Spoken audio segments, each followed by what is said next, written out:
the lead engineer for that in our first meeting goes, well, I don't believe in radiation in space. I've never seen it happen. The three of us just bust out laughing.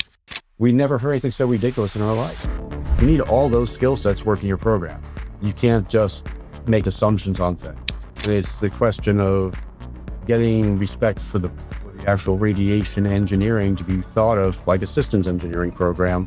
If I can't spend 15 years testing a part on the ground to simulate a 15-year mission, I need to test in, 15 hours. Within less than a week and a half period of time, we've gone from diagnosis to proof. By 2030, we expect to need about at least 4,000 hours. We have, maybe about 1,500 hours a year.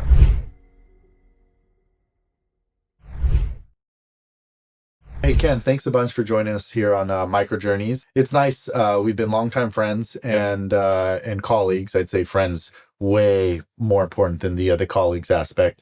And being able to be, at the same location at the same time was a good opportunity. So thanks for joining us here today. My pleasure. One of the world's renowned radiation experts for radiation effects has influenced the spectrum of things, everything from the space community, everything that is terrestrial. I mean, there's a lot of influence, and you see this reflected in many of these different types of events. Like right now, we're here at the Heart Conference, where yet again you were the recipient of a award. So I guess congratulations. Thank you.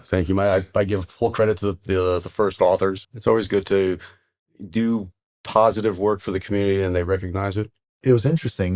Before we go into a little bit of your background, you've actually received one of the top awards from this conference. Yeah, and I actually see that was last year. It's actually the Pete Haas Award, which is one of the big lifetime achievement awards for the community. This community is actually very military and DOE based, much more so than natural space, which is my real background. And I was very surprised by it.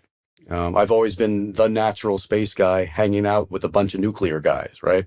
And it really took me by surprise when they called and said, you've won this big award. And it's only, they've only had 30 people win this in 40 years. So, I mean, it's a very, very austere community I've joined by winning that. So what is the Pete Haas Award? So it's basically for having shown sustained leadership in the community. All the seminal people in this community have won it before me. People I've looked up to, people who helped me when I first started. Remember my first heart in 1992? I could probably spell nuclear, but not much more. I was the natural space guy. I hadn't even done radiation more than a year at that point. And one of the seminal fathers in the community, a guy named Bobby Buchanan, grabbed me and said, "You're going to go to dinner with us." I'm like, okay. And I'm here with, George Messenger, people who have written the original textbooks we all still read and look up to in this field, and the people who did the seminal work in the 70s and the 80s, even a lot of folks who actually did some of the underground testing back in the day. And it was just like, they're friendly, they welcomed, and they still do. And that was sort of what, in general, this community provides. And I just like to try to give back to it whenever I can. I've helped out. I've done short courses at HARD. I have been on committees. I've been finance chair. I've done awards committee. I've done a whole bunch of things along the way here. But I always try to support it because collaboration between the agencies I've always felt was very important. Yeah. And when you say the agencies, NASA in concert with? Yeah, with, the Navy, the Army, the Air Force, you name it, Missile Defense Agency these days. I always, again, I hate working in silos. I love collaboration. You know this, and we'll probably talk more about this. I used to work with two other guys on a regular basis, Lou Cohn and Dave Davis, in, Air Force, Defense Threat Reduction Agency. And basically, the three of us formed our own little, okay, here's how we're going to make things done across the government for RAD-HARD electronics. This is back in the 90s and early 2000s. And it was just a great, working environment because we all had that same drive to work together.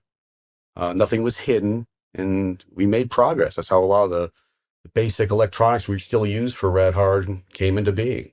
It's funny because the way I was introduced to you was that I says, how do you get into this community? And they said, think of the RAD-HARD community like the mafia. But there's only a few dons. And those dons are yourself, Lou, Dave Davis. They're the ones that will go and see what the community is doing and either bless it with their approval of, this meets all the technical requirements, or Mhm. it is going to be something that they say, no, go back to the drawing board. This is not there. And there is a tight knitness between that small set of leadership Yep. that help to, not only approve things from going forward, but also steer the direction of many of not only investments, but programs that we're leveraging a lot of RAD-HARD related decisions. It's one of the things that we worked hard to do is work, collaborative roadmaps. And the roadmap would be, a mix of things. It wouldn't just be one program's requirements. It would be trying to say, how do all program requirements overlap? Where do we see the best bang for the dollar for investments? And yes, there's always a program that needs something specific, but we took the bigger picture. And it was just a very good, relationship on things. We had support, at that time specifically, down the higher levels of the, with the Undersecretary of Defense's office, the AT&L, the old AT&L, worked out very well. We had, our strengths that could move us forward. So, the RAD-HARD communities has a lot of different, I'd say, different derivatives of technology that you can focus within. Where did you get started in this whole space? Because it's So I wasn't a radiation guy. I think you know that. I'm fresh out of college, electrical engineering, computer science degree. First thing I was doing was building ground systems for space electronics. I built discrete electronic, direct memory access interfaces to old digital equipment, VAX computers, the mainframe computers we were using to work on the data that was brought down, the telemetry, the science, the engineering data for the scientists to go use. And the first project I ever worked on was called COBE, Cosmic Background Explorer. What's COBE known for? It was the first project NASA ever won a Nobel Prize for. interesting. Prove the Big Bang Theory. George Smoot, one of the three PIs, was actually on The Big Bang Theory as a special guest one of the episodes. Wait, the one with Sheldon and all those people on TV? Yeah. Interesting. Yeah, I'm like, I know that guy. In any case, nothing to do with radiation. It was purely ground. I then started doing advanced development work for space station. Again, radiation was not part of the discussion. It was just fiber optic networking. I actually designed networks with a gentleman from Honeywell back then named John DeRuiter. Excellent designer, great guy to work with. We built a network system, got it up and running as a demo. Didn't win the competition that was going on with another architecture for fiber optic networking. But it was really good experience, learned a lot from it. Then did robotics. I'm still not doing radiation, right? Yeah, everyone looks at me like, well, again, my background's design. I'm a systems engineer and designer, right?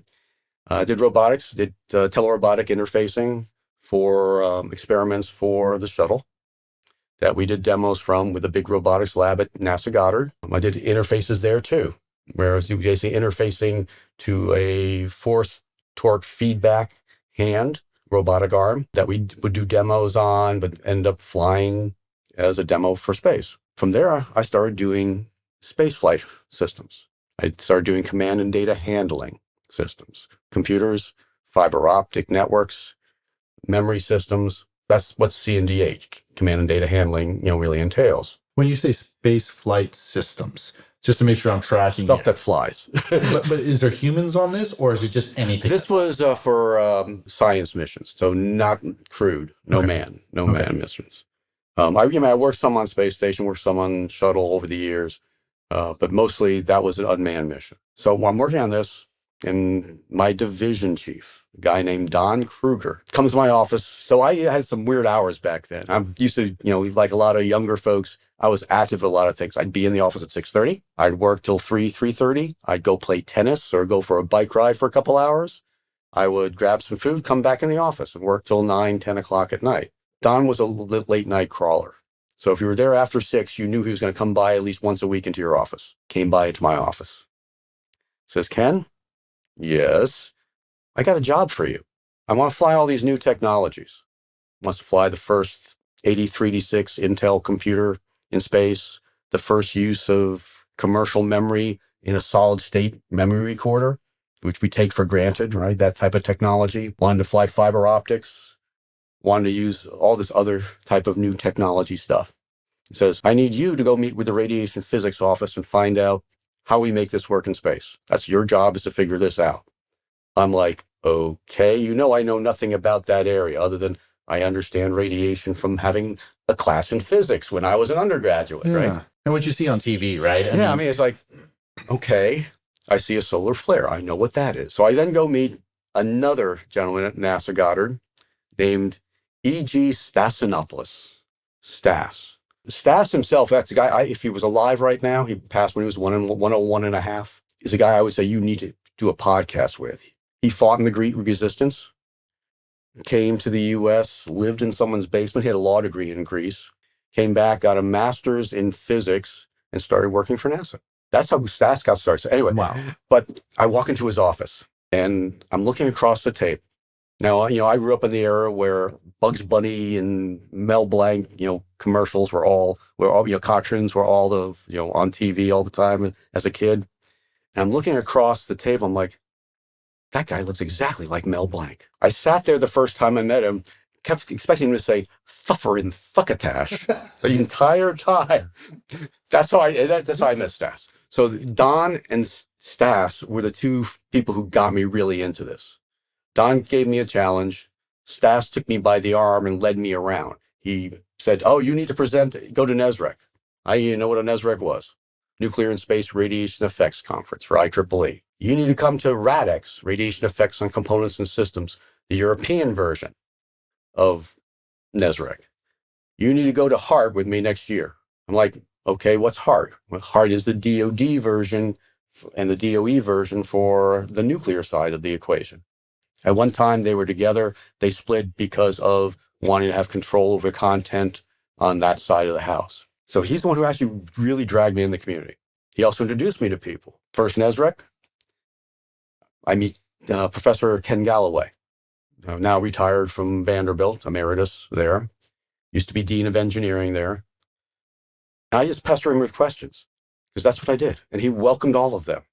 We've been great friends ever since. And those that don't know, that's how I got involved with all of this. And those that don't know, Vanderbilt, one of the premier universities for radiation effects, right? They're sort of the leading one in the country. There are several very good ones, but they're the known ones that have brought probably the most number of personnel to the community and still have very active research programs, et cetera. So you're riffing here with questions about everything, trying to absorb. I'm trying to figure out what from my elbow. So I mean, really, but we figured it out. Stas took his time to really show me things, asking questions. I'm an avid reader, so between the combo, we worked on a program called SAMPEX, Solar Anomalous Magnetospheric Particle Explorer. Was one of the small Explorer programs, was actually the first one of it. And we successfully flew all these new technologies. Only because I learned how to do radiation testing. I worked with others who are known in the field, like Rocky Koga, who is one of the leaders for testing in aerospace.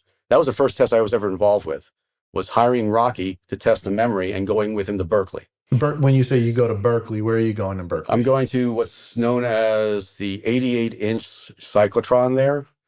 We use that to create replica ions that replicate the galactic cosmic rays we see in space. So we're kind of doing a radiation simulation on the ground for bounding the risk of the electronics we want to fly.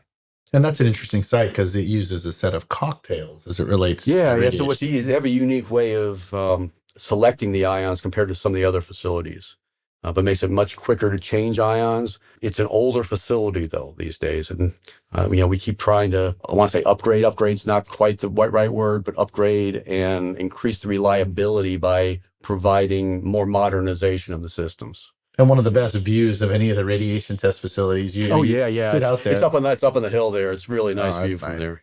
I can't say the same about the view at Brookhaven and Long Island, I mean, nothing wrong with Long Island, but you just don't have that view, you know? Well, the last time I was there, I got snowed in for 2 days. So that was the view. I had a nice white picture outside of my Yep. hotel Yep. window. So you're saying you're doing these test environments or these launches that you were saying. Are these like small sats? Or are they actual? So that was a that's sort of a small explorer. Small explorers are somewhere above small sats, but they're not the large satellite like Hubble. They're somewhere in between.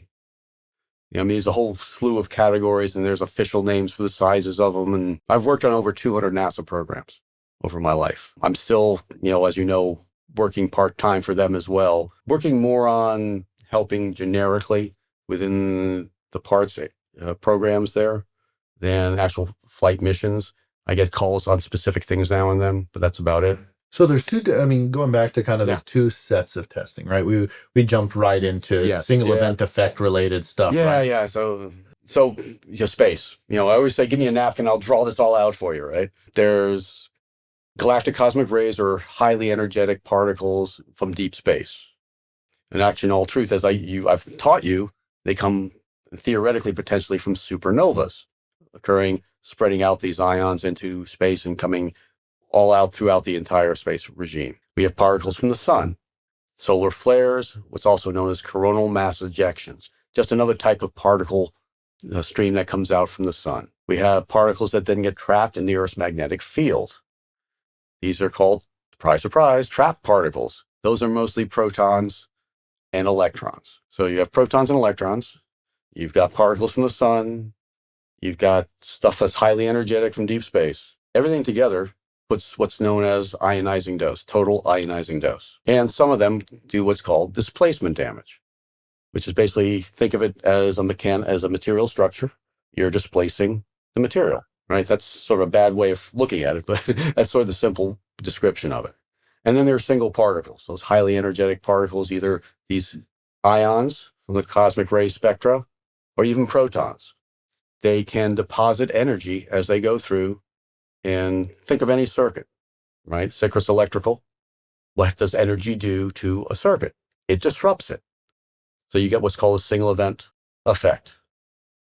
They can be destructive. They can be temporary. And they can be about, 1,000 different things in between. Yeah, I mean, I remember hearing a number of your courses. I mean, everything from a latch up to an upset. I mean, there's just a spectrum of these different kinds of ways these single events can have effects, right? Yeah, we affectionately call it the single event acronym soup. Yeah. There are so many different types out there. And really, it all has to do with either the physics of what's happening. So I always call that, it's again, physics of failure, or, the circuit analysis, the temporal side of it. What's happening in your circuit when that charge happens. There are times when nothing will happen. So you'll have an actual event of the ion strike depositing energy, but the effect of it is not seen because your circuit's over here doing something else. Yeah. Right? So you have all these spectrum of ways that radiation can impact circuits. It takes a while to understand that not every set of tests is the same because there's all different types of missions. Well, so the missions, that's a very good point. The missions vary, right? And your exposure hinges on multiple factors. Where you're going to fly, when you're going to fly, and what type of protection you have for radiation. Very simplistically, people think, I can just put shielding and shield from radiation. Well, that works on some portion of the environment. It doesn't work on all of it. Higher energy in particular will still go through, shielded material. Even on like space station, which you may have an effective thickness of that thick between you and the outside wall, there's still particles getting inside the space station. Now, it's a lot more on the outside than it is on the inside. That's like, for example, there's a full group at NASA Johnson Space Center that does protection for the astronauts that actually try to times the spacewalks. So they are not out there when a solar event hits where they can see more exposure to radiation. Interesting. Yeah. And I'm assuming it's a group called SHRAG. I can never remember the acronym stands for, but. And I think that I bet you they couple that with location of where the spacewalk is, right? Because if it's in an area where they know that there's a heavy bombardment of radiation, historically, it's almost like navigating an ocean with a ship, right? You know that, hey, turbulent waters over here, maybe we move this way and the such. And it's part of another, sort of sister area called space weather. That's trying to track and predict. There's a lot of tie-ins to it. There's, what's called the Sun-Earth connection. Well, actually, SAMPEX was part of that Sun-Earth connection, for the NASA science side. But the whole idea is to be able to understand how the sun, how it interacts with the rest of the near-Earth environment, and all the way down to the Earth. People think that, oh yeah, we don't really have a radiation issue down here. Well, we don't for the most part, but we do see radiation here. These high energy particles go into the trap belts, and they do what's called cascading. They kind of break apart. A lot of, they could form, let's say, neutrons or other, lower particles like that. They will cascade down. So your blue screen of death on your computer could be a single event. I'm not saying we're going to die from them or anything like that. Nothing at all. It's not dangerous to us. Higher altitudes, we'll see more. So the more higher I fly, we'll see more. I'm probably getting a lot more radiation every time I'm on the United plane, right? Well, yeah, so yes, but also depends on, again, where it's flying. The Earth's magnetic field is sort of funky. It's not 100% around the entire Earth. It actually, if you think of the poles, right, it sort of goes like that around it. So there's over the poles themselves, there's almost a very little protection from the Earth's magnetic. The Earth's magnetic field is not providing the same level of protection. Interesting. It's also, there's a tilt to the Earth, right? That actual magnetic north is sort of like that, right? So the Earth's spinning sort of off axis. What that actually does for that magnetic field is puts a dip in it right over the South Atlantic, which is what's called the South Atlantic anomaly. That anomaly is where we tend to see lots of radiation effects on spacecraft. It's not just a graveyard for ships. I mean, is that where, you see connections to things like the Bermuda Triangle and stuff like that? Or is that? Yeah. There's really no connection from that side of it, but people like to talk about that. Interesting. But again, it's one of the great things, like, Hubble Space Telescope is a perfect example. It's what's called a low Earth, low inclination orbit. What that means is it's relatively low altitude, how it flies around the Earth.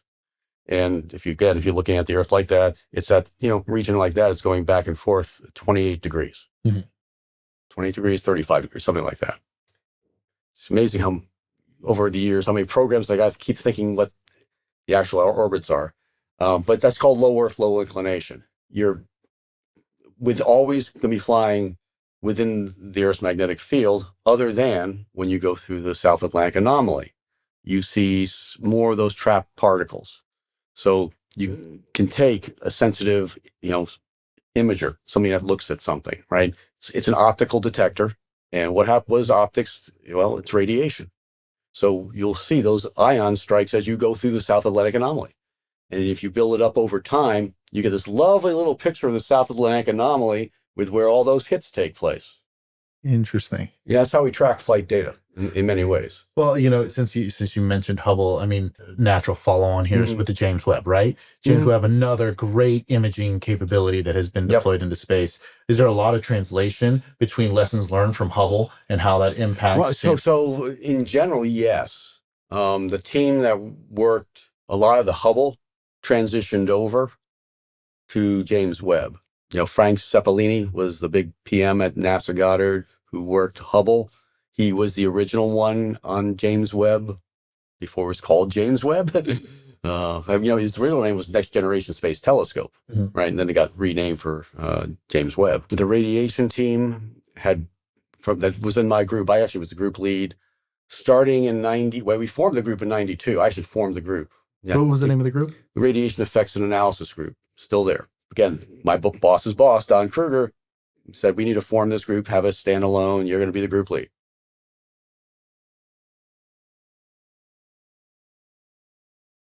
So we formed the group in 92. And it was just me, 2 technicians, and 1 other person. And we grew at our peak to about 30, 40 people. It's both a mix of civilians civil servants and contractors. We would work up to, 20 different flight projects at a time. And we'd work, research areas in support of collaboration with other government agencies like the DoD. And of course, there's what's now called the NASA Electronic Parts and Packaging Program. Yeah, the NET program. NET program came about in 96 is when the actual program kicked off. It was called AAA, Electrical, Electronic, and Electromechanical Parts, AI, Advanced Interconnects, and Radiation. Oh, what a crappy name, It's like it was So a crappy roll off name, the but tongue, it was functional, but it was a crappy name. And in 2000 and I lose track, 2001, it was actually at that time being managed out of Jet Propulsion Labs. Now, JPL is not civil servant. They're actually what's known as a UARC, right? A university-affiliated research center. Headquarters made a general blanket decision. They didn't want programs like that led out of the UARCs. They wanted them led by the actual civil servants. So we're actually literally at a meeting. A gentleman that I worked with for years, Mike Sampson and myself, and the head of the program down at NASA headquarters, which is called the program executive, grabs us and goes, "Need to talk to you guys." Okay, we're there to give technical presentations because we're working the EEE AI, RAD program. Says, okay, well, as of today, you guys are now the program managers. We're like, what? That's how we got involved. It was not advertised. It was a directed program, and it was directed to Mike and myself. Interesting. And we then led that program for 18 years. And that's how we met. Yeah. When you're leading that. Yep. And it was Mike and I were a great tag team. Mike passed away last year. It's hard for me to talk about it. Yeah, it's a difficult one. But we were a great tag team because we had our diverse skill sets of our interests that covered the agency needs. Mike is much more standards oriented. You need to follow to get this, officially done. He's an world expert on what's called passive technologies, capacitors, resistors, that side of it. And I'm the radiation guy, and I'm the technology weenie. I grew up being an engineer and building stuff. I wanted, the latest, greatest. So the combination of today's problems with my thought for tomorrow's problems is why he and I work so wonderfully together. We provided perspective for the agency that just it's not easy to find anywhere. Well, I mean, and I remember how you guys used to simplify problems. Mm-hmm. One of the first lessons that I learned from you was technology readiness levels, and there was the chart that is just burned into my head because I remember studying it so often, where it was a thermometer where you were able to say, look, here's where we're starting, and here's how technologies mature. And this is the way, and this is the band in which the NET program is playing. Yep. That was a big influential piece that I remember from our days of working when I was in the government. We were talking about the Hubble program. I'm going to jump back to that for a second. Yep. I mean, there was so many different challenges at the beginning of that program, right? Yeah. Especially image capture was one of the big ones. I remember. Well, yeah, there's a little bit of an optics issue. Yeah. Were you guys pulled into those kinds of things? Is that so? When my group started, radiation was thought of as an afterthought. Even then, even in the early 90s, for a large portion of things, the parts group thought they could buy a total dose hard part and would never need to talk to us. So a bulletproof part that they thought the way they would think it was bulletproof, but it wasn't. It was just hard for one portion of the environment, potentially. But again, it's the question of getting respect for the actual radiation engineering to be thought of like a systems engineering program, that it's no different than a parts engineer or a mechanical engineer or a software engineer. You need all those skill sets working your program. You can't just make assumptions on things. What Hubble had done, and again, as part of its technology has gotten more sensitive to radiation over the years, was make assumptions based on previous approaches back from like the 70s and 80s for building systems. I mean, even the space station and space shuttle did some radiation testing. Hubble did a little bit before I was involved, but mostly total dose. It wasn't until they started having anomalies with some of the instruments that they pulled in the radiation group per se. The radiation group had previously been just a physics office providing an environment to them.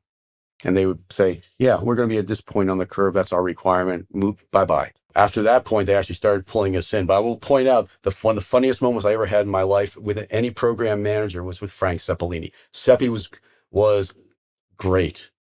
He and Don Kruger didn't get along particularly well, but strong personalities. But I like both of them were great. So I'm in his office and we're talking about we need to do some specific radiation testing and needing funding to go do it and why we need to do it. He says, if I irradiated something in space and brought it back down, can I see that damage? And I said, well, it depends on the level of atomic force microscopy you can do. He's like, what? I said, it's at the atomic and subatomic level that these things actually see damage. Now, that's unless we actually see something destructive. You can see something destructive and get a nice little black spot of literally like a burnout in your silicon. He was like, huh. Well, if I can't see it, I said, how bad can it really be? Like, again, I said, think of the levels of we're dealing. He made me work harder, but it was hilarious because it's just. Now you're having to describe something that people can't see. Right. On technologies that you also can't see. Yep. And having to sell the importance of that for all future investments and future missions. It's been, back in the 90s, when there was lots of that going around. We worked with a program with a contractor who was the prime to build this thing. I'm not going to name the program. The lead engineer for that in our first meeting goes, well, I don't believe in radiation in space. I've never seen it happen. And, there's myself, Janet Barth, another world-renowned radiation person from NASA, also retired. And the late John Adelson, another of our NASA colleagues. The three of us just bust out laughing. We never heard anything so ridiculous in our life. We said, well, you've seen the proof from these articles, these papers, well, I've never seen anything I've built for space. He built one thing for space previously. And he's telling us that. It's kind of like it was just, again, it's the mindsets are different. Now there actually are we've driven a systems engineering approach. It was actually a paper I led as author for 1998 on RHA approaches, radiation hardness assurance approaches for space. It was published with IEEE, Transactions in Nuclear Science, as part of that NESREC. Myself, Janet Barth, again, world renowned, and Alan Johnston, world renowned from JPL, also retired. I mean, in NASA, in all truth, Goddard and JPL don't always get along great, but we agreed wholeheartedly on this paper. And it's been the one we still refer to for everything we've developed since for RHA for NASA. Well, it's been interesting because within the NET program, when you were leading that, there was a great synergy that you did create with JPL. I mean, there was a number of not only influences from their work that contributed to things like the electronic technology workshop, where they would go and talk about different findings that they had and the such, but it also helped to dovetail into question sets that were very interesting, not just radiation based, but things like, okay, what are we doing now for our evaluations in advanced packaging, which still today, they still have ongoing discussions and on. We're still struggling with. It's because it's the one that's the most, fluid in the microelectronics field right now.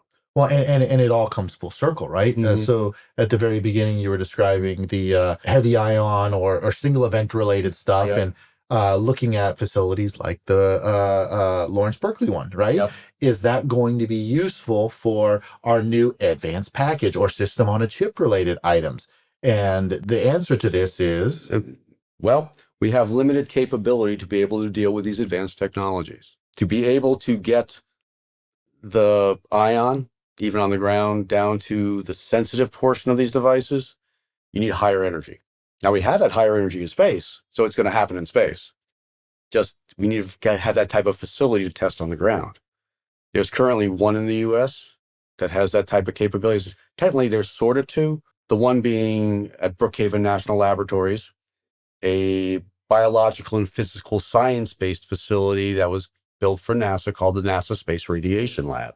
Oh, yeah, that's the place where I got a mouse pad, which was an image of mice being radiated. Exactly. Yeah. Exactly. And that's where we have, maybe about 1,500 hours a year of access as a community. The community being NASA or the government as a whole? Government, commercial space, semiconductor industry, international. International comes to use to test there. That's not a lot of hours. That's not a lot of hours. Publicly, the estimates are that by 2030, we expect to need about at least 4,000 hours to do that type of work. And it's growing because as technology builds these, 3D packages and these big modules, and the electronics themselves are shrinking, little, small feature sizes inside a individual integrated circuit, but we're putting a bunch of them together into these little modules. So like, I always laugh. I pull out my phone and go, this has more power than the total of all the NASA Apollo computers put together. I mean, that's just what's happened with advanced technology. And most people use it just to check their TikTok, right? Yeah, don't get me going on that. Yeah, it's sort of funny that, the original NASA standard space computer 1, right, back built in the 70s, NISIC 1. The technician I worked with, the senior tech, when I first joined NASA, he hand built that computer. Wait, like someone would build their PC? He actually, even worse. So basically, we have a board with all these chips stuck in it, and with wires, with these little posts coming out on the bottom. So like a breadboard, and he would just... What's called wire wrapping. Connect one wire here to one wire there until they're all connected. That's how we used to build electronics back then. Wow. We've come a long way from that type of interconnect and board level packaging to, again, what's in your phone, which integrated. Think about what everything's in your phone. You have a GPS, you've got, imagers to do cameras, you've got processors, you've got memory, you have power systems, all that in highly specific clocking systems. I mean, it's amazing. It's incredible. And that's just the hardware piece. Yep. You have the software laid on top of that. That's all working, harmoniously with the hardware here. And now you've got, of course, AI, ML, artificial intelligence and machine learning, et cetera. Throw that into the equation. Things have really progressed a long way. And then now they're taking those technologies and saying, look, we want to launch this now into space. Yep. These kinds of things. So going back to the advanced packaging system on a chip and the such, argument that has been kind of circulating the community is, do we have enough test facilities that are going to keep up with modern electronics and the future of electronics, right? Yeah. I mean, and for radiation in particular, it's difficult because we really do need other capabilities than we have now, more extensive capability. Again, the higher energy for these heavy ion simulators we use for testing, but other types of tests need it as well. Not just, again, it becomes more complicated because you get other issues involving with it. The nuclear weapons field has a whole bunch of things that are related to this they're thinking about, well, how do we deal with testing this? And then think of the other portion of this is that, me testing something, when I have a single individual integrated circuit, think of a simple one. I can really see what's happening when I irradiate it. I can test every single output that goes on, et cetera, et cetera. Now think of it put in with 100 or 50 of its other best friends in a module. You don't have access to those pins.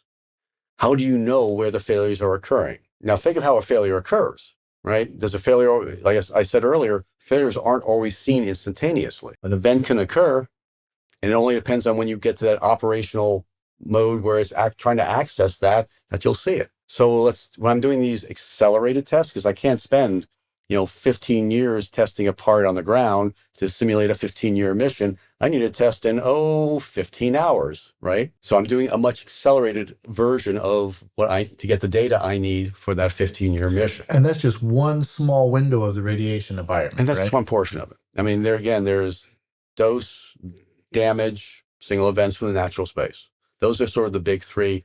Damage is more specific to certain technologies. Within your time frame over at NASA, was there a project or a program or a launch that you were specifically interested in that you not only were passionate about, but it's one that just resonated with you in advancing the NASA mission? So Kobe, I mean, it's hard to beat proving the Big Bang Theory. I mean, it really is. One of the 3 PIs was another gentleman named Dr. John Mather. He won the Nobel Prize for it. John is the brightest person I've ever met, period. He's also one of those people who remembers everyone he's ever known and knows their name, knows their kid's name, knows their dog's name, he remembers everything. Brilliant guy, great memory. About 15 years ago, plus or minus, he calls me up out of the blue. Hadn't talked to John since I saw him at actually a Hubble party 10 years earlier. He said, and he starts reminiscing about the old days when I was a 20-year-old kid coming out of college, working for him, building this hardware for ground system electronics. And I go, okay, John, you didn't call me up to reminisce. Yeah, where's the angle? Why did you call me up? Yeah. He says, well, I'm working on a proposal. And I've got a radiation effects question. And I thought you could answer. And I'm thinking, this is the coolest thing in the world. Here's a Nobel Prize winner calling me up with a question. And thinking I can answer it. I go, okay, John, what's your question? And then he asks the question. And I'm going, okay, John, I didn't even blink an eyelash. I said, John, I'm not going to BS you. I don't know the answer. What was the question? However, I know the folks you need to talk to. It was about a specific type of technology for imagers. And I know some about imagers. I've done some work in that. But I had two of the world experts working for me in imagers. Why would I try to pass along this glint of information? They can provide really the right answer. And I passed on Dr. Paul and Cheryl Marshall, their information to Dr. Mather. And they ended up winning the proposal. That's awesome. Cool ending all around, but it's a microcosm of how I view things. I have a lot of knowledge in a lot of areas. I have some depth in some areas, but I know what I don't know. But I know who knows it. And I prefer to have experts work the problem than have me work it. I'll review it to make sure it has a systems implication. That is a cool story. I mean, again, it's a cool. I said, this Nobel Prize winner called me up. I mean, and that doesn't happen every day. I mean, No. especially because my expectation of a phone call like that would be more of a lecture-based type of phone call where I'm being educated. But here now you have someone that has one of the highest achievements in, any kind of lifetime, calling you and saying, I don't understand something. Please help me. So there's pluses and minuses of having been for a while the agency expert in something. Mike Griffin used to be the NASA administrator, also former director of MDA, right? When he was at NASA and director, he had my home number. He would call me up 2 a.m. We saw an anomaly on this program. What do you think it is?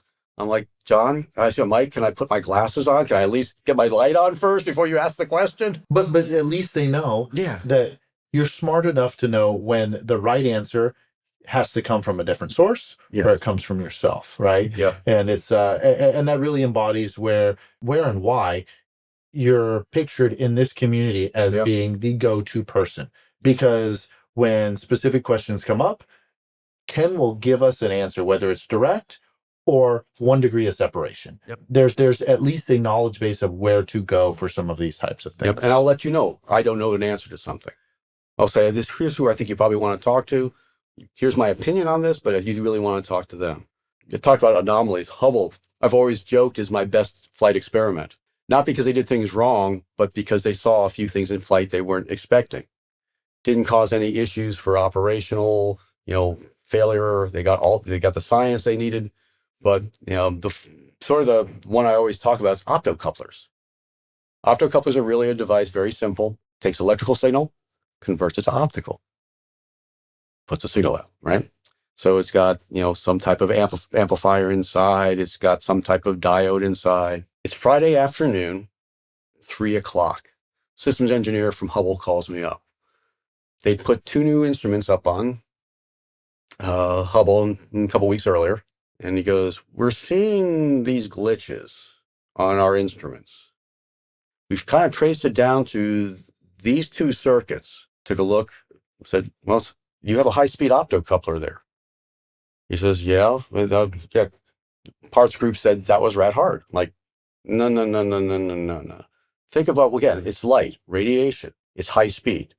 A little bit of energy, bing, you're going to get electrical signal. That's what they were saying. Interesting. So it literally, I talked about wire wrapping earlier. My chief engineer, Hakim, that weekend, we went in the office. That was back in the days when we would work whenever we needed to, because you do what it takes to get the job done type of 100%, mentality. yeah. Wire wrap this board. We were on a plane by middle of the next week to UC Davis to use their proton accelerator. It's Crocker Ranch, right? Crocker Nuclear Labs, Yep. CNL. We proved out exactly that was what the problem was. Wow. I mean, within less than a week and a half period of time, we gone from diagnosis to proof. That's incredible. And really, the problem wasn't Hubble and the designers.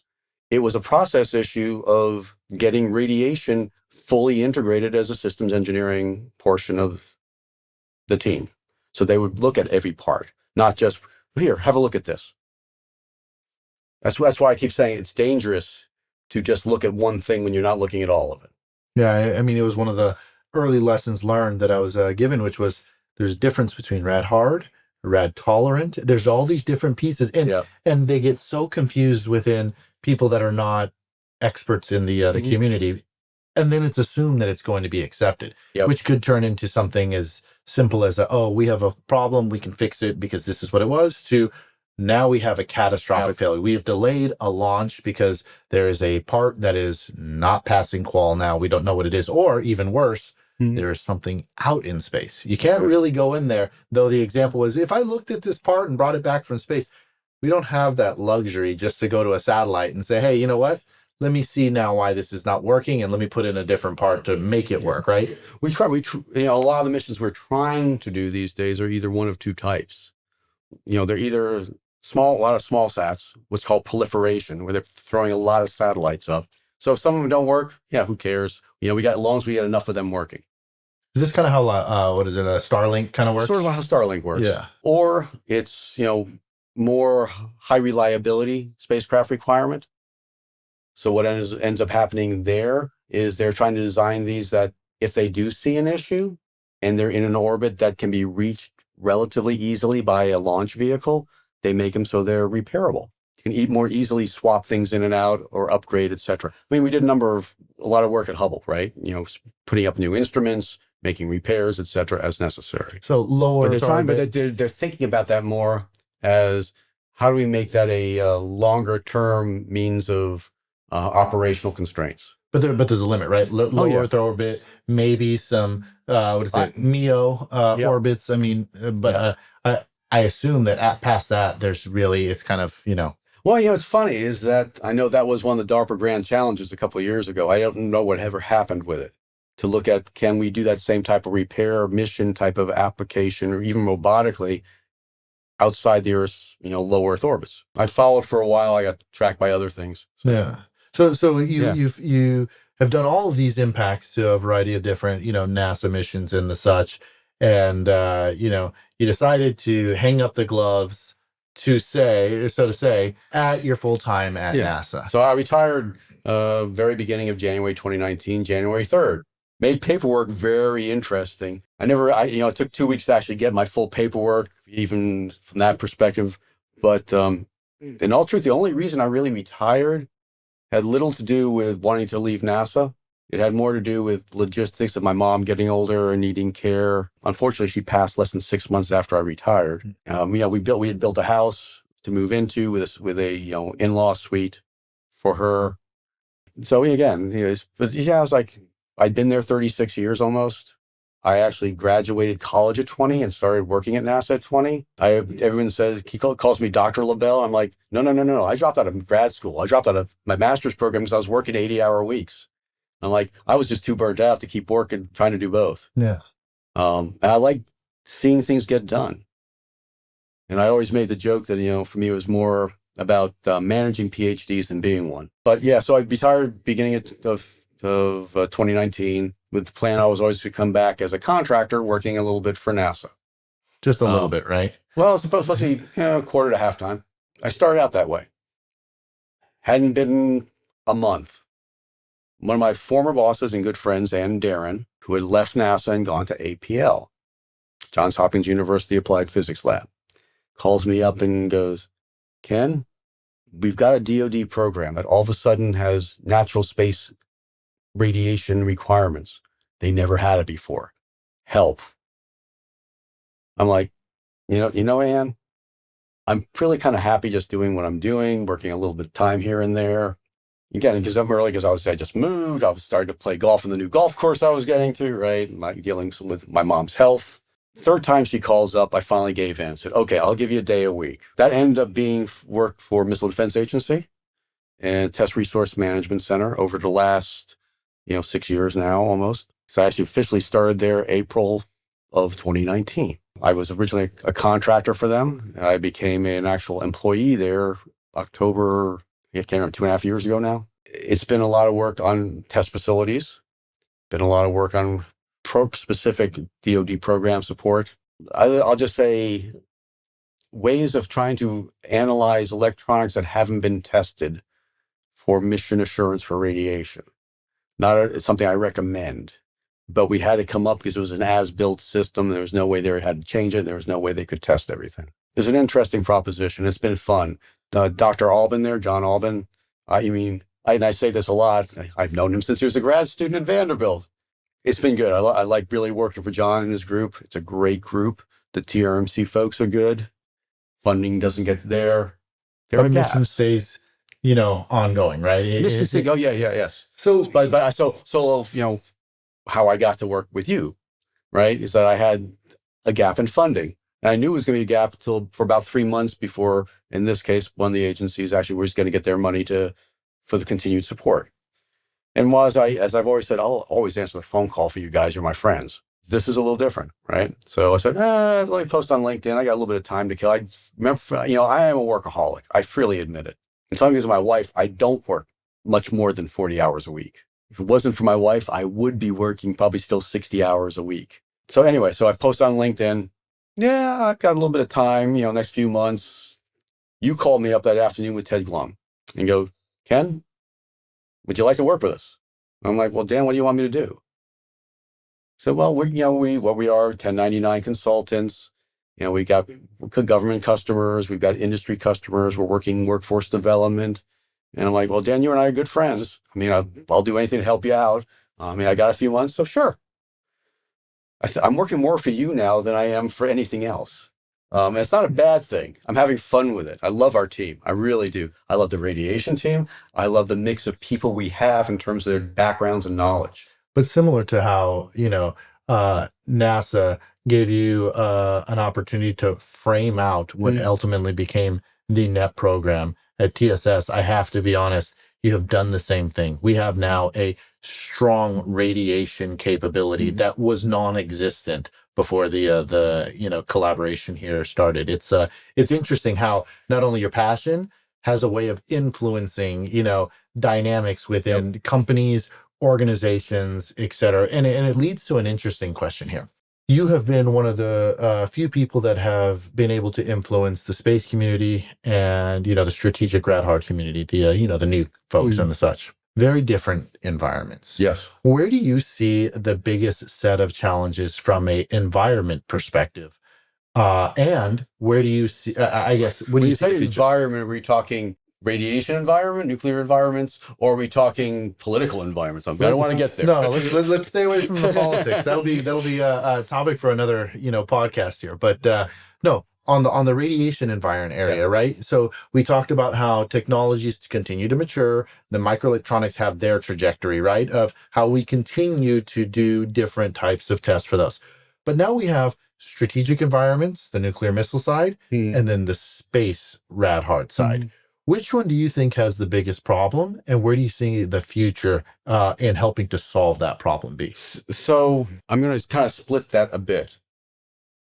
The space side, again, and I quote my friend Mike Sampson, is that we have a lot of things. There's a big difference in our missions, right? NASA, it's really, really nice if our science stuff works. If it doesn't work, okay, it doesn't work. We lost money. Not a good thing. We don't get a bomb hitting us, right? That type of thing. However, we like to put people on that pointy end of the spacecraft for launches. So we dang well better be very rigorous in making sure that that's safe for them. So I kind of always split space into, well, what do you need to do? And when do you need to do it?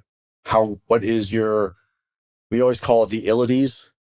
What's your availability constraint? When do you have to work? What's your reliability constraint? How long do you have to work? And what's, of course, your performance that goes along with that? On the other hand, this site has survivability. It's under attack. So it has to be able to either work through it or recover from it. Or if it's not, we need to know that. So that's a much harder, harsher, higher reliability environment to deal with.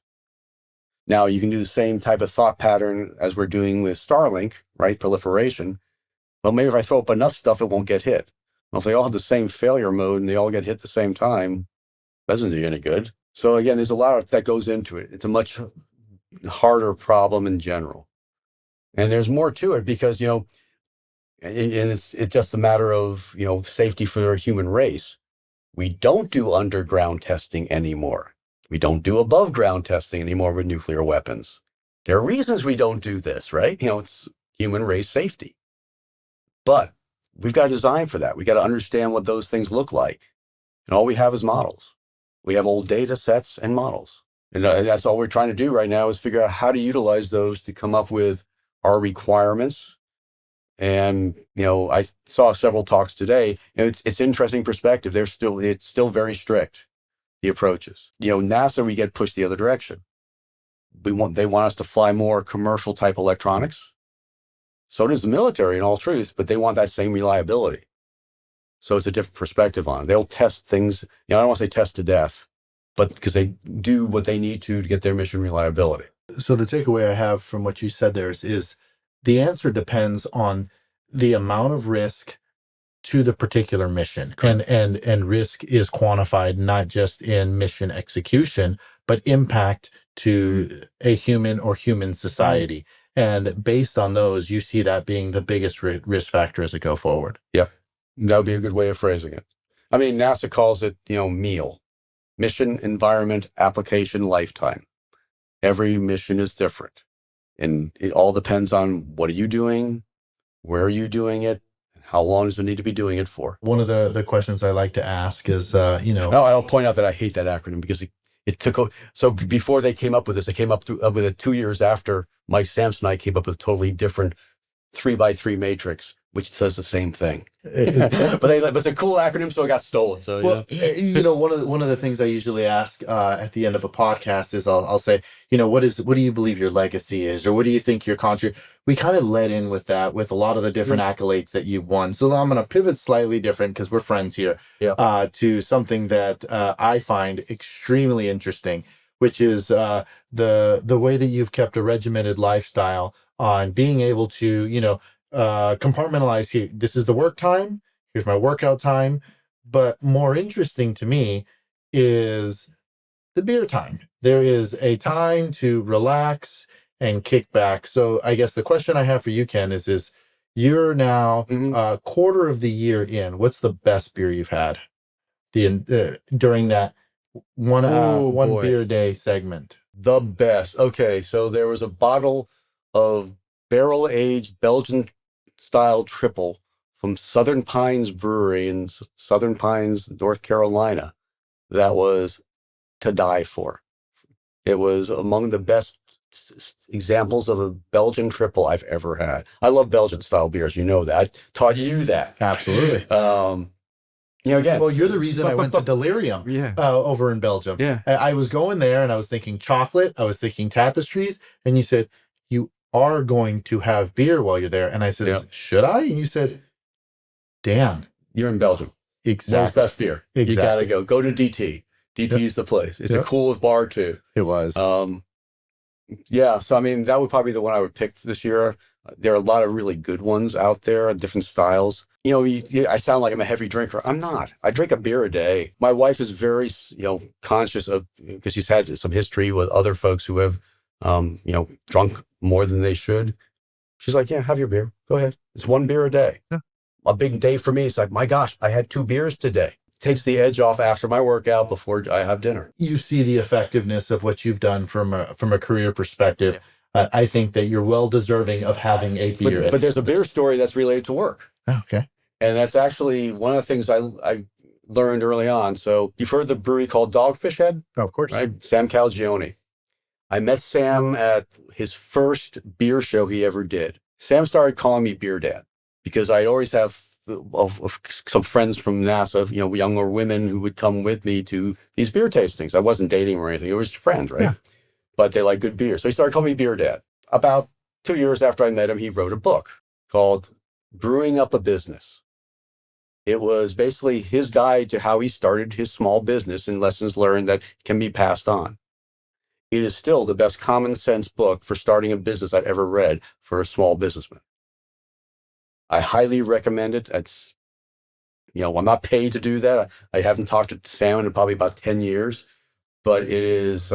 We'll put that in the show notes. Make sure that gets in there because. Tell Sam to give me a call. Yeah. So, I mean, it's just, I can't say it helped me think about, maybe instead of just having a group, I need to think about this as a business. And that's how I got growth in my group at Goddard, how I got growth in the program and what we did and our impact on the community. Well, I mean, even working together, it's helped shape the way that we have, been able to not only successfully, but comfortably address problems for the contracts that we have, right? So it's allowed us to quantify things a lot better than just the good old college try, let's call it. Yep. So yeah, I agree. I mean, it's no different than what I keep pushing right now, right? Road mapping. You need to know where you're going to. Just doing something doesn't count. You need to have, an end goal that's going to be useful.